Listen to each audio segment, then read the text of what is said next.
Hi, very good morning. I'm Dr. Janak Patel, MD, General Physician. Today we'll be talking on one of the topic which is very frequently asked as a short note in your theory. Also, once in a while you will see such patient in your everyday practice. So if you are aware of it, you can pick up those cases and you can investigate and treat them. That is Raynaud's phenomena, or we call Raynaud's syndrome. So there are two common terms which are being utilized, Raynaud's syndrome and Raynaud's phenomena. Also, there is one word called Raynaud's disease. Raynaud's phenomena will include pallor, followed by cyanosis, and then redness.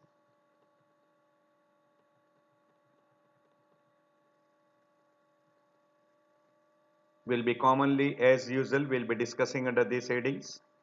That is definition. Now, there are three common words which are being utilized: Raynaud's disease, syndrome, or phenomena. So, when we use the word Raynaud's disease or Raynaud's syndrome,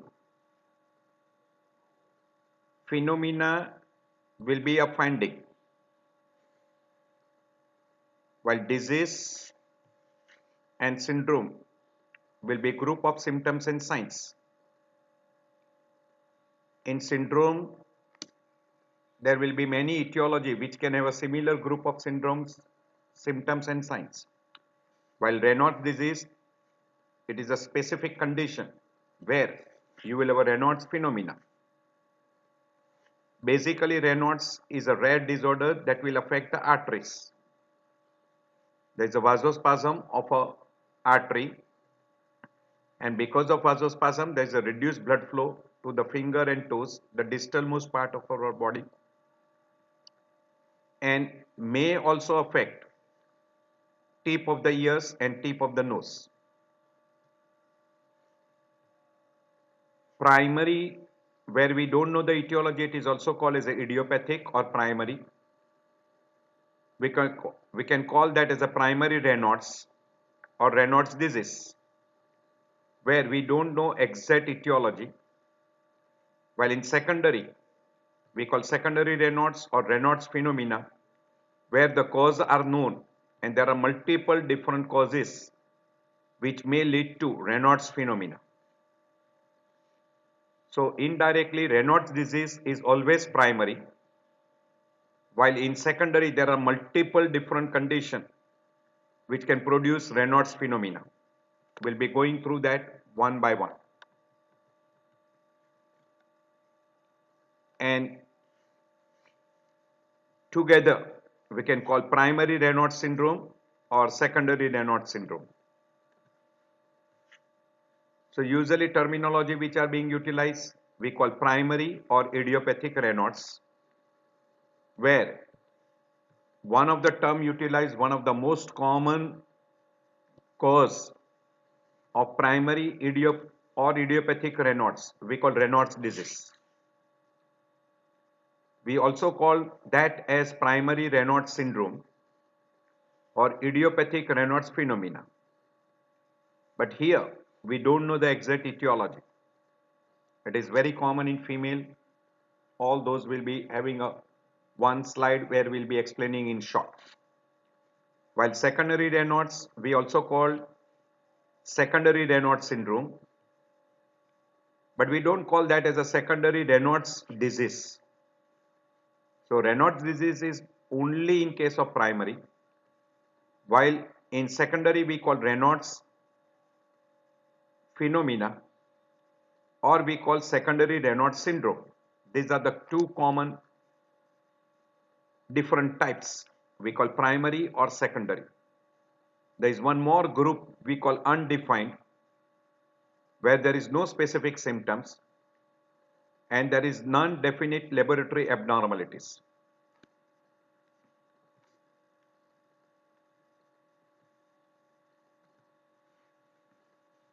So basically we have got 90% of the people will have a Raynaud's disease, or we call primary Raynaud's, and 10% will be having Raynaud's phenomena or secondary Raynaud's.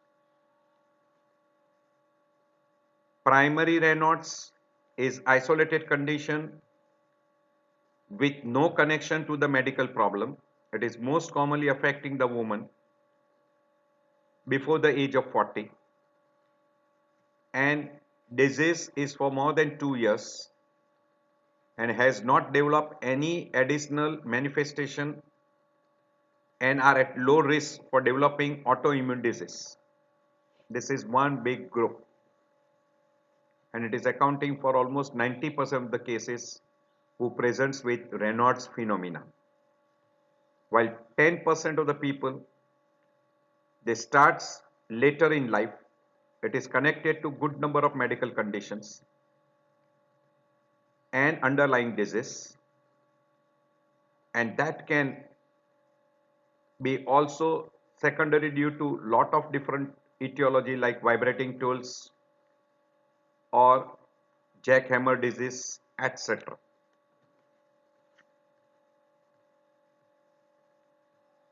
What is Raynaud's phenomena?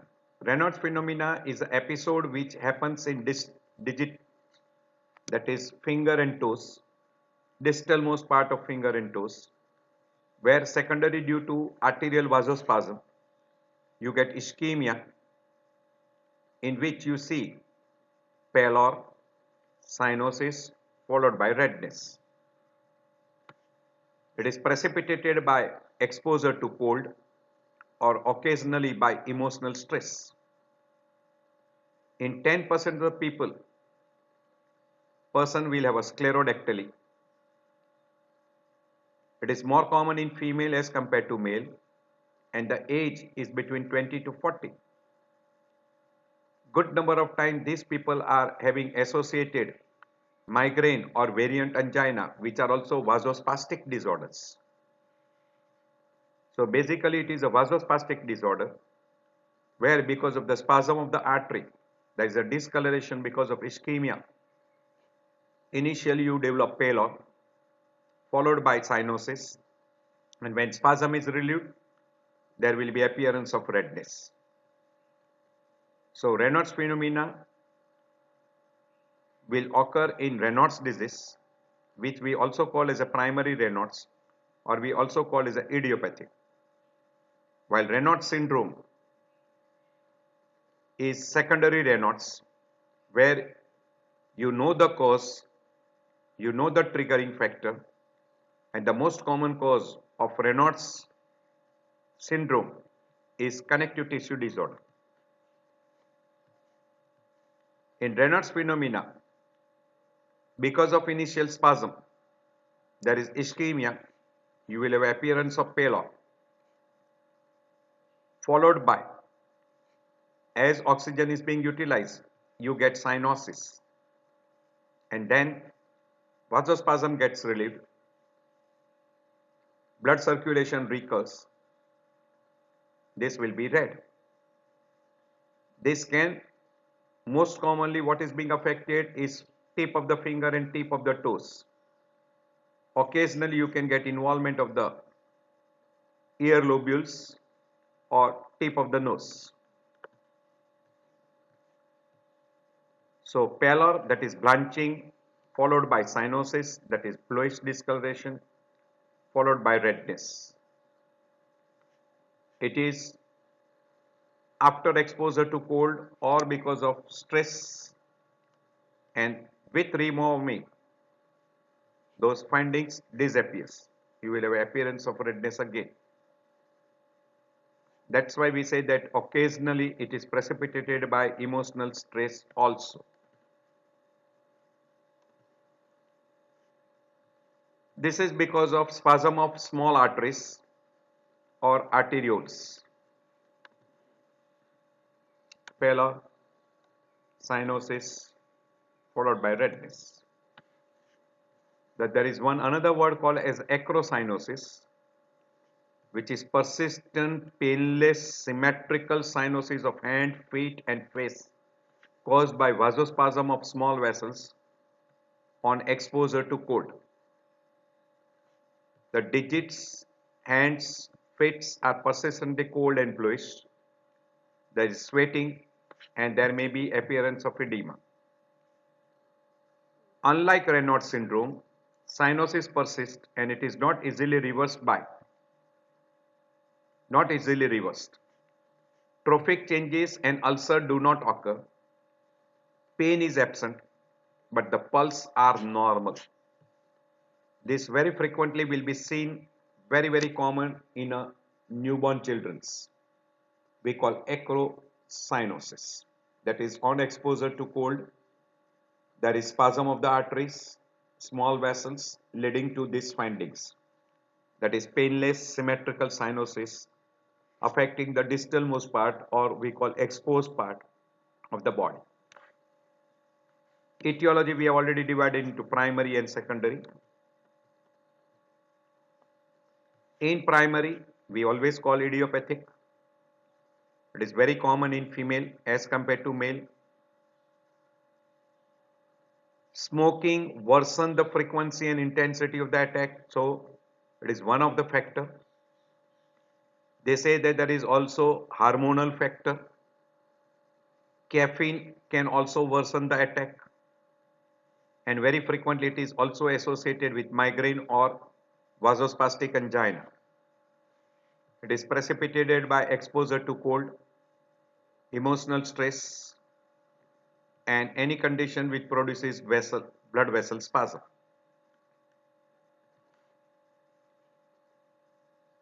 While secondary is most commonly because of collagen disorders like scleroderma, CREST syndrome, SLE, RA, dermatomyositis, polymyositis, Sjogren syndrome. This is not diabetes mellitus. You can have arterial occlusive disease like thromboangiitis obliterans, thoracic outlet syndrome. In some cases of pulmonary hypertension, also in neurological disorders like intervertebral disc disease, syringomyelia, spinal cord disorders like tumors, stroke, polymyositis, compressive syndromes, that is carpal tunnel syndrome.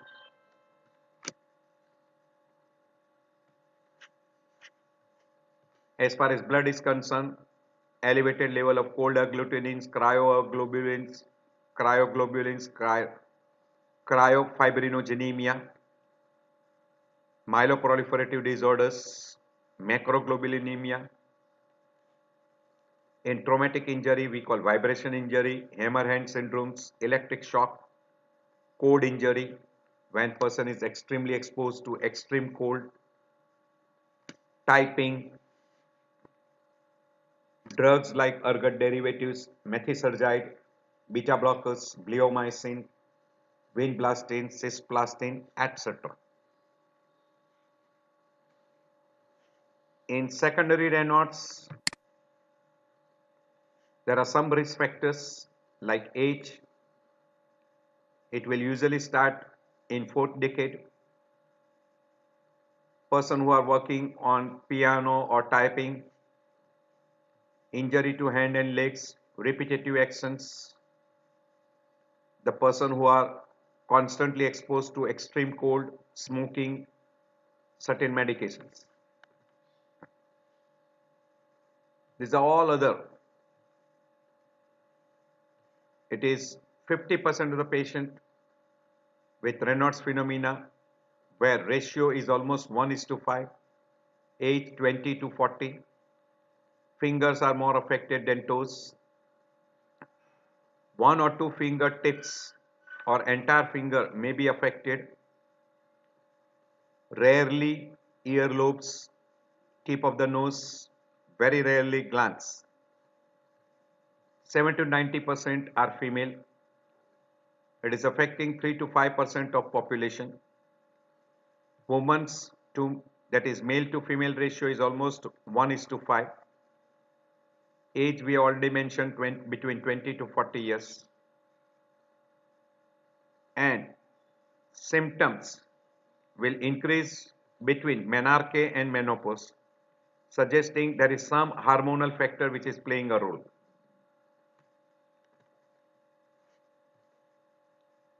Secondary Raynaud's, it is very common in we call systemic sclerosis. 80 to 90% have got Raynaud's phenomena. Ischemic fingertips will show you ulcer, gangrene and auto amputation. In SLE, it is almost 20% will have a Raynaud's phenomena. Dermatomyositis and polymyositis, almost 30% of the patient will have Raynaud's phenomena. RA also has got frequently Raynaud's phenomena. Arteriosclerosis of extremities in male is more than after, it is much more after the age of 50. Burger's disease is uncommon. It is very common in younger individual and person who are smoking. Medium size to large size artery occlusion due to thrombus can also end up with Raynaud's. Thoracic outlet syndrome can occasionally have Raynaud's phenomena. Pulmonary hypertension can also have, and blood dyscrasia like hyperviscosity and abnormal proteins like gamma globulins, etc. If we go through a pathophysiology, either because of stress or because of exposure to extreme cold, the most common precipitating factor or stimulating factor is this. They stimulate sympathetic stimulation, and that will stimulate vasoconstriction. And once there is a vasoconstriction, person will start developing hypoxia in that particular part, which will produce pale. Because of anaerobic metabolism, lactic acid production, person will start getting pain. Now because of utilization of oxygen, now there is severe hypoxia which will result into cyanosis. So on exposure to cold, there is a triggering factor, small arteries of the finger toes going into vasospasm, less blood flow, low oxygen supply. Now this will produce anaerobic metabolism, lactic acid production. So there will be pallor with pain.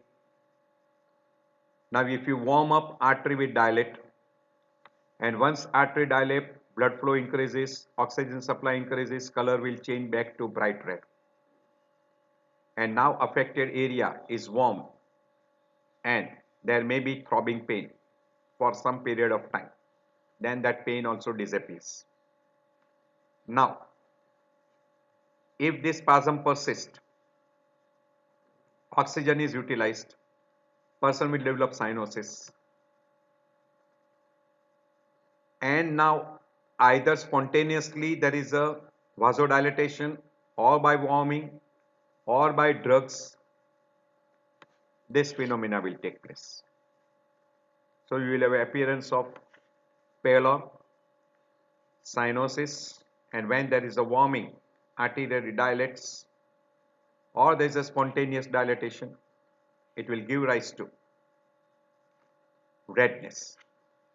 By and large, warming helps a lot, or drugs may help you. So this will be typical phenomena.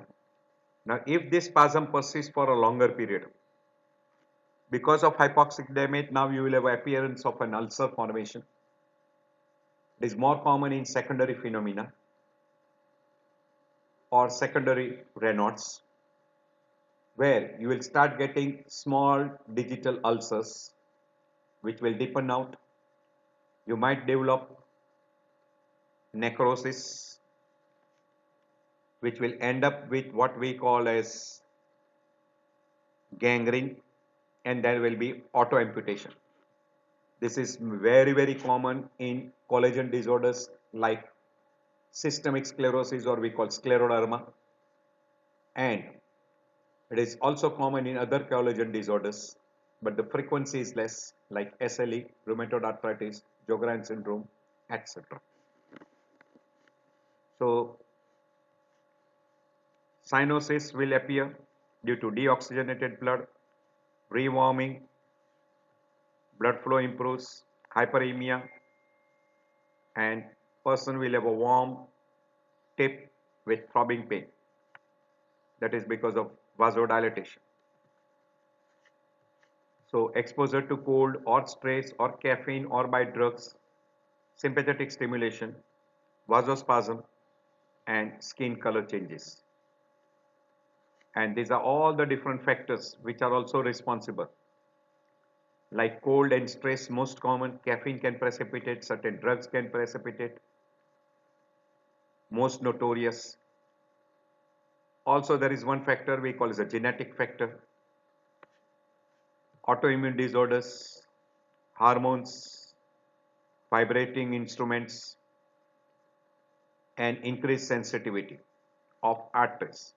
So there will be intermittent spasm which will produce skin color changes and pain. That will be very, very typical. Usually it will affect the fingertips. This is fingertips, toes, and it may affect the peripheral tissue.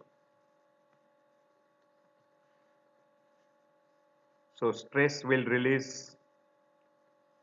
stimulate sympathetic system, release norepinephrine, which will produce vasoconstriction. Also, digital ischemia. In Raynaud's phenomena, there will be certain things which will be happening in a secondary etiology. That is, say we take an example of scleroderma. There is an intimal proliferation. There is a fibrosis, narrowing of the arterioles, and secondary to this, now there is ischemia, hypoxia, infection that will further aggravate endothelial insult, platelet activation of lymphocytes, which will activate or decrease the level of prostacyclin and nitric oxide. Thromboxane and serotonin level will be increased, which will produce vasoconstriction, and that will lead to what we call as classical Raynaud's phenomena. And this is for a long period. You will get gangrene, and then you will have auto amputation. Good number of times the person is asymptomatic, and when the person is asymptomatic, if we can demonstrate vasospasm on exposure to extreme cold, that stage we call as a latent. But if person already presents with the symptoms on exposure to extreme cold, we call manifest variety. It will affect most commonly fingertips. Person will have a pain, pallor followed by cyanosis, and then there will be redness. Due to persistence of spasm, you can have ulceration, gangrene, and auto amputation. You can have involvement of ear lobules, nose tips, very rarely tongue, even lips may be affected.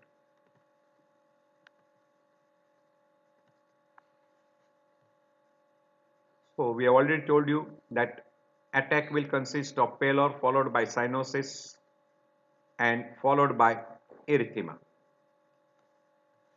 In primary Raynaud's, it is symmetrical and it involves multiple digits. In secondary, Raynaud's may affect one or two fingers or few digits, and very frequently it is asymmetrical.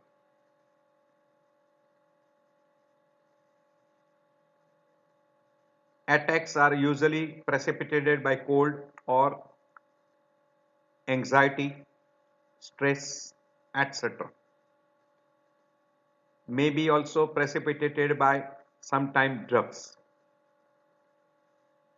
We have already told you that during attack, pallor, cyanosis, pallor is followed by cyanosis, then you will have a tingling numbness, the tips will be cold, and there will be pain. When it turns red, there is a throbbing, pain, tingle, or burning sensation may still be there, and later on it disappears. So pallor, cyanosis, and then followed by rubor. So you have got pallor, cyanotic phase, and hyperemic phase. It can affect tips of finger, toes, thumb, rarely nipple, nose, ear lobules. We have told you two common: exposure to cold and emotional stress.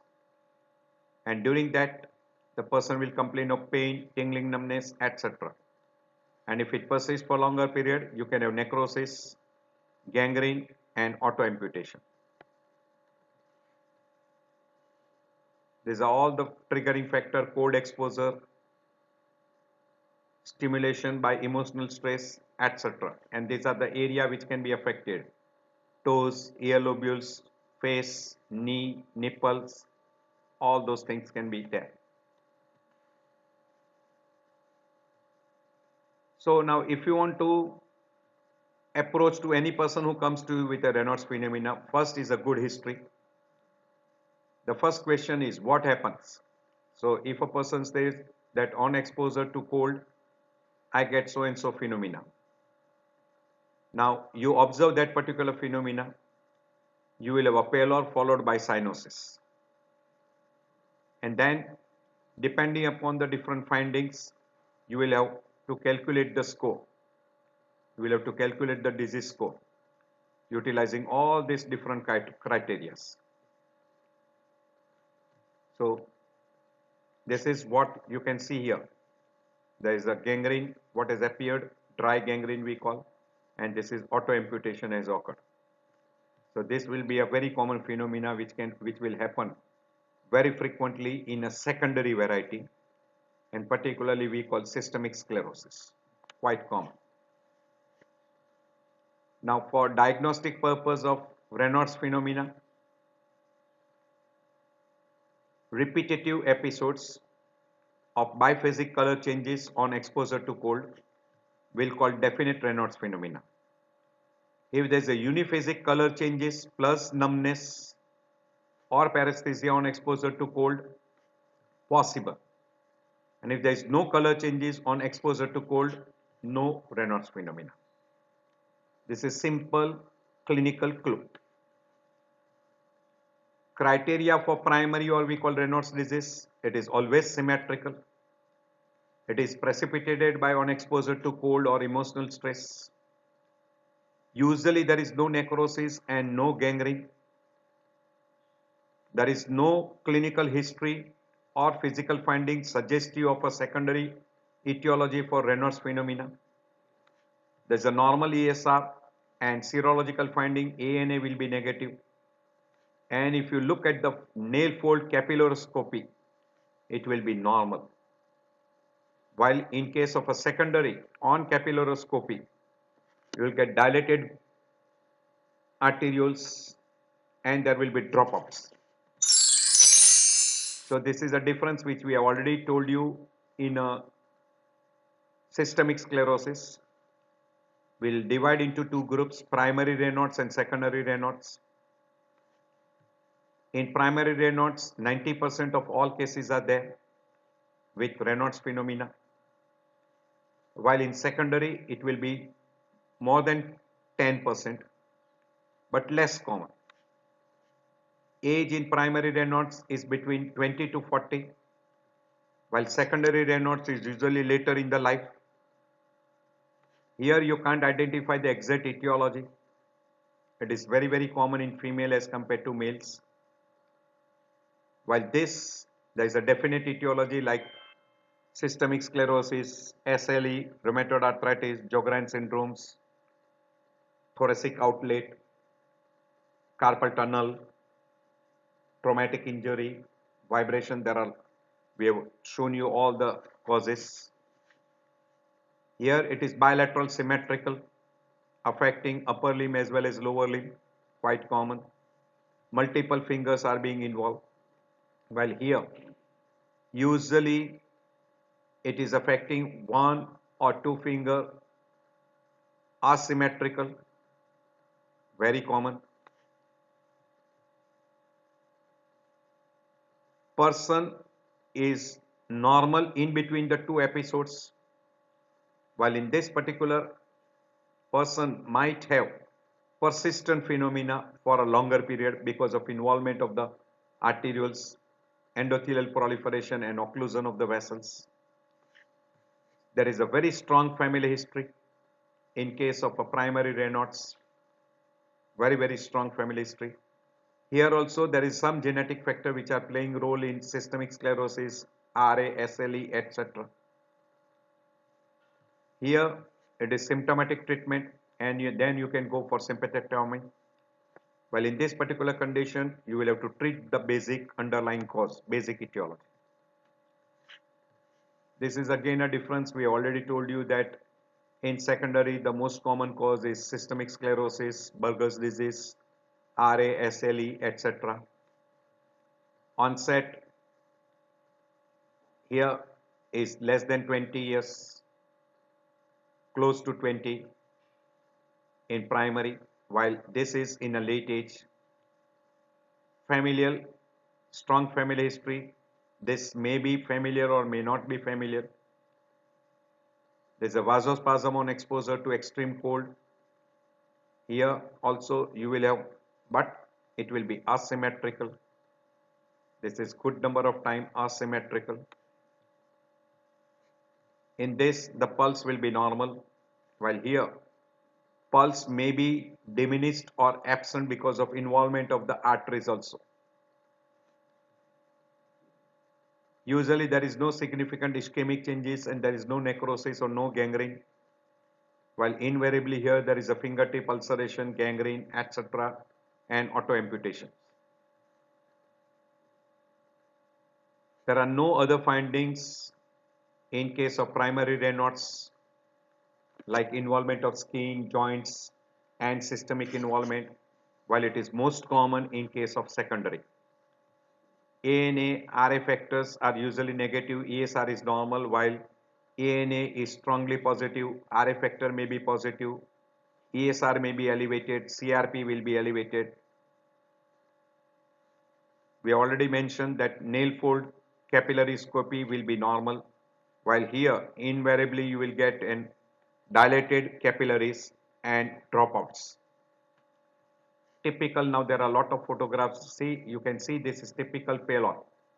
Here only two fingers is affected, here only one finger with little amount of palm involvement, and these are normal. Here you can see that all these fingertips are showing cyanosis. This will be more commonly primary. This will be more common in case of secondary. This will be, you can see a ulceration. You can see tip ulcers, fingertip ulcer. This has to be secondary etiology. All fingers are involved, secondary. Pallor in almost all.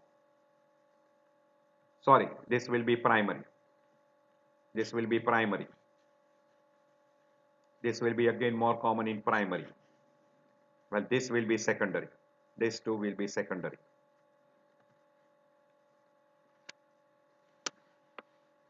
Yes, very rarely you get involvement of the Raynaud's phenomena at nipple level.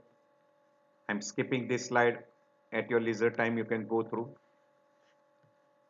Very rarely you can come across Raynaud's involving lungs. Very uncommon. There is one word which is very frequently utilized is juvenile Raynaud syndrome. There is also one another word, oral contraceptive with Raynaud's phenomena, very common in female and also in a female who are on hormone replacement therapy. You can also have vibration syndrome very frequently because of vibration injury. There is damage to nerves which can produce Raynaud's phenomena. Ergots and beta blocker can produce Raynaud's phenomena because of vasospasm. In CREST syndrome also there is one of the component of CREST syndrome is Raynaud's phenomena, which is usually associated with calcinosis, esophageal dysfunction, sclerodactyly and telangiectasia. You can see telangiectasia, this. quite common.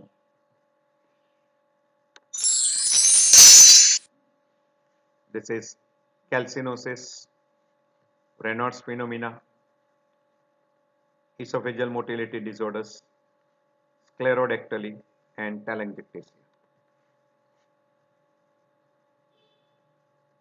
Primary Raynaud's phenomena, we already told you there will be intermittent attacks of discoloration, usually precipitated by one exposure to cold. There is no clinical evidence of peripheral artery occlusion. It is by and large bilateral symmetrical. There is no occupational disease, traumatic injury, drugs, etc., which gives rise to vasospasm. ANA is negative, RA test is negative, very common in female and very common in early age group. Normal nail fold capillary, normal ESR, and symptoms will be for a longer period, say at least for 2 years. This is how you approach to the Raynaud's phenomena, little bit in detail. If you are interested, you can go through.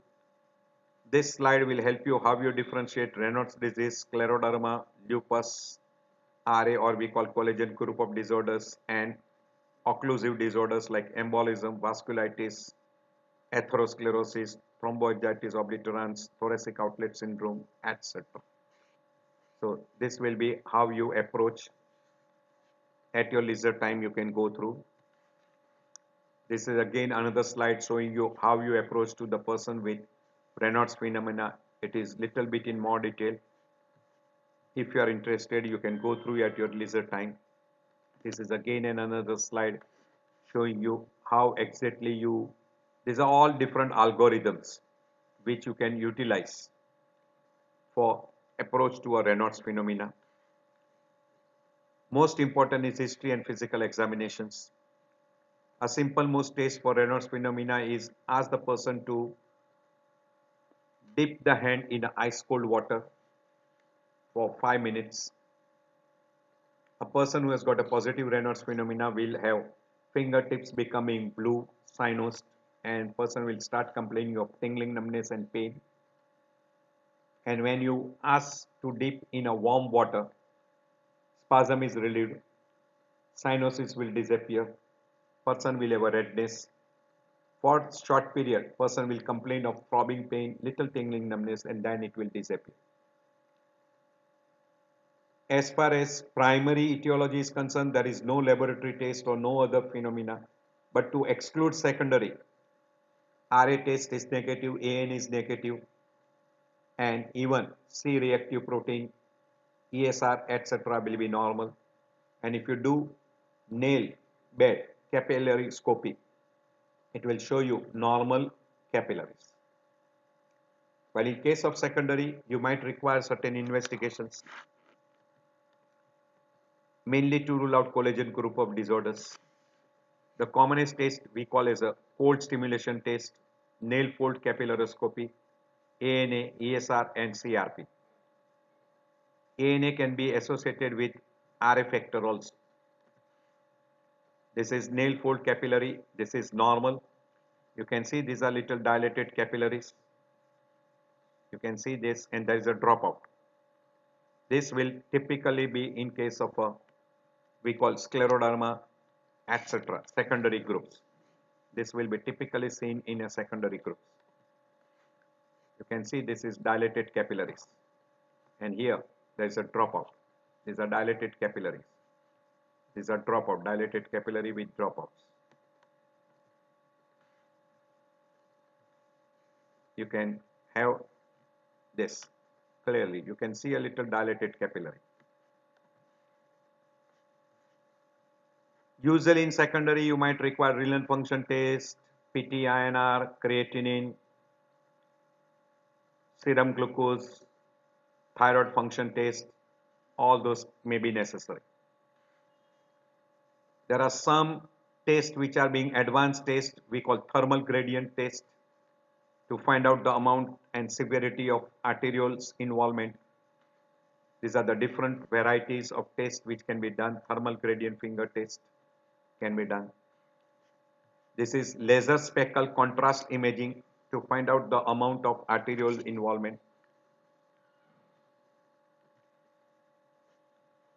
There is a focal Raynaud phenomena which you can demonstrate by different tests, particularly iPad. You can utilize that. Differential diagnosis, you will have to differentiate from other condition which produces Raynaud's phenomena like carpal tunnel syndromes, thoracic outlet syndrome. Also you can have in TAO, vasculitis, etc. These are all necessary in secondary groups. So you will have to differentiate primary from secondary. Also you will have to differentiate cold injury like frostbite, chilly bends, etc. As far as management is concerned in primary, usually all is symptomatic and prevention, while in secondary, treat the basic etiology. There are certain things which will help: stop smoking, regular exercise, control stress, avoid caffeine, and take care of feet and hands, and warm clothes. So wearing a warm clothes helps a lot. Loose fitting clothes will be helpful. Avoid prolonged vibration injury to the finger. Stop smoking.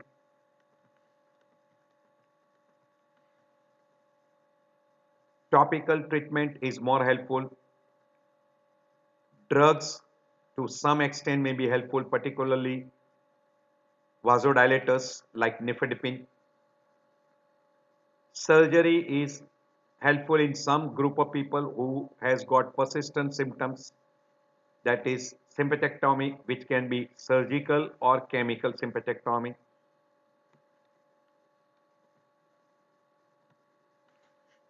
So we have already mentioned all this: avoid smoking, avoid exposure to cold, warm clothings, etc.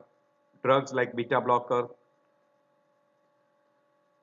should be avoided, caffeine should be avoided, amphetamine, cocaine, all this should be avoided.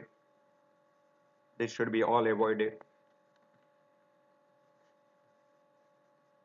They have tried low level laser therapy, is helpful. These are all precaution you should take. We already mentioned before. No smoking, wear warm clothes, no tight clothings, avoid medication which produce vasoconstriction, control stress, exercise regularly, take care of feet and fingertips, all those things. There are some, they try acupuncture, electrotherapy, massage, chiropractic, hydrotherapy, aromatherapy, etc. are being tried, but they are not 100%. These are all the drugs which can be helpful in case of a Raynaud's phenomena. The most common utilized is calcium channel blocker. Usually these are not so helpful. You can utilize alpha blocker, nitrates, inhibit PDE4 inhibitors like pentoxifylline, etc. are helpful. These PDE5 inhibitors are more helpful in pulmonary hypertension. These are all the drugs which are there. Complications, most common complications is gangrene, ulcer. These are more common in secondary Raynaud's, and secondary to ischemic damage. You can have deformities of toes, finger, etc. And there are auto amputations. So I thank you all for taking out time. I know that your time is valuable, and I appreciate you for spending some of the time with me. So I end my lecture here. I hope this lecture will be helpful to you. Recently only we have seen one case of Raynaud's phenomena. That's why I put this in little detail. You might see once in a while in your practice. And when you see, and if you can differentiate primary from secondary, you will be able to give the additional treatment for those particular group of people. So I end my lecture here. See you next time.